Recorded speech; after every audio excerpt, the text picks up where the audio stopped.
আসসালামু আলাইকুম। রাফিয়া অফিসিয়ালে আপনাদের স্বাগতম। একজন স্ত্রী যে প্রতিদিন রাতের অন্ধকারে সবাই যখন ঘুমিয়ে থাকে চোখের পানি লুকিয়ে সিজদায় পড়ে কাঁদত, কিন্তু নিজের জন্য না। সে কাঁদত একজন মানুষের জন্য, যে মানুষটা তাকে কষ্ট দিত, অপমান করত, তার দোয়াকে উপহাস করত। তবুও সে থামেনি, কারণ সে জানত মানুষ বদলাতে পারে না, কিন্তু আল্লাহ চাইলে সব বদলে যেতে পারে।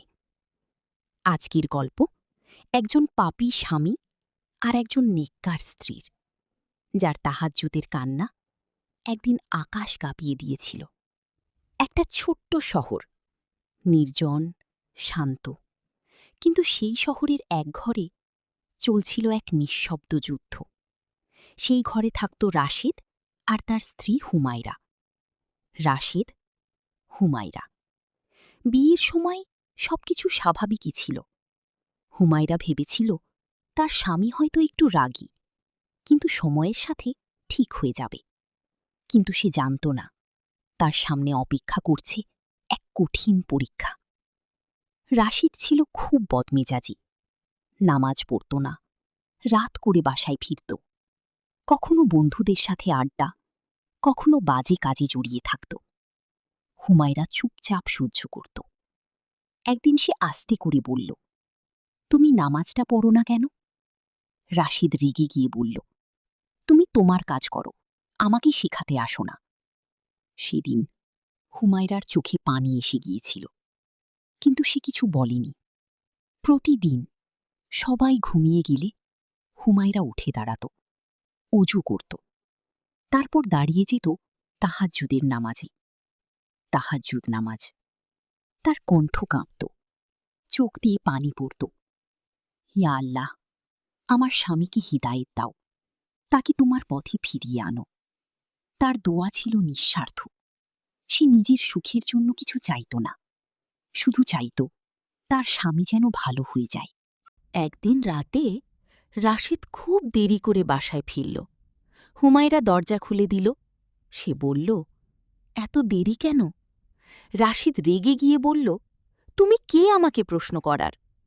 তারপর সে এমন কিছু কথা বলল যা একজন স্ত্রীর হৃদয় ভেঙে দেয়। সেই রাতে হুমায়রা চুপচাপ কাঁদল, কিন্তু পরের রাতেই সে আবার দাঁড়িয়ে গেল তাহাজ্জুদে। হুমায়রার একটা বিশ্বাস ছিল, আল্লাহ আমার কান্না দেখছেন। সে জানত হয়তো আজ না, কিন্তু একদিন তার দোয়া কবুল হবেই। তার সিজদা ছিল দীর্ঘ, তার কান্না ছিল গভীর। কখনো কখনো সে বলত, হে আল্লাহ, আমি ক্লান্ত, কিন্তু আমি থামব না, কারণ তুমি আছো। একদিন রাশিদ এতটাই খারাপ আচরণ করল যে হুমায়রার মন ভেঙে গেল পুরোপুরি। সে একা ঘরে বসে কাঁদতে লাগল। তার মনে হল, আমি কি ভুল করেছি? কিন্তু সেই মুহূর্তেই সে নিজের চোখের পানি মুছে ফেলল আর বলল, না, আমি হার মানব না। সেই রাতটা ছিল অন্যরকম। চারদিকে নিস্তব্ধতা, আকাশে তারা ঝলমল করছিল। হুমায়রা দাঁড়াল নামাজে, তার কণ্ঠ ভেঙে যাচ্ছিল। সে সিজদায় পড়ে কাঁদতে লাগল, ইয়া রাব, আমি আর পারছি না, কিন্তু আমি জানি তুমি সব পারো।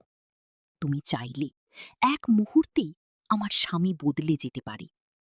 তার কান্না, তার দোয়া সেই রাতেই ছিল আগের সব রাতের চেয়ে বেশি গভীর। ঠিক সেই রাতেই রাশিদ ঘুমের মধ্যে অস্থির হয়ে উঠল। সে একটা অদ্ভুত স্বপ্ন দেখল। সে এক অন্ধকার পথে হাঁটছে, চারদিকে ভয়ঙ্কর পরিবেশ। হঠাৎ দূরে একটা আলো জ্বলতে লাগল, আর সেই আলো থেকে একটা কণ্ঠ ভেসে এলো, ফিরে আসো। রাশিদ ঘুম থেকে উঠে বসে পড়ল। তার বুক কাঁপছিল। সে বুঝতে পারছিল না কি হচ্ছে তার সাথে। সেই রাতে একদিকে একজন স্ত্রী সিজদায় কাঁদছিল, আর অন্যদিকে একজন স্বামীর হৃদয়ে শুরু হয়েছিল পরিবর্তনের প্রথম ঝড়। প্রিয় দর্শক, আপনি যদি কখনো ভেঙে পড়েন, তাহলে হুমায়রার কথা মনে রাখবেন, কারণ একজন মুমিনের কান্না কখনো বৃথা যায় না, আর তাহাজ্জুদের সিজদা কখনো খালি ফিরে আসে না। পরবর্তী পর্বে যা হবে, রাশেদের ভিতরে কি পরিবর্তন শুরু হল, সে কি সত্যিই বদলাতে পারবে? হুমায়রার দোয়া কি কবুল হবে?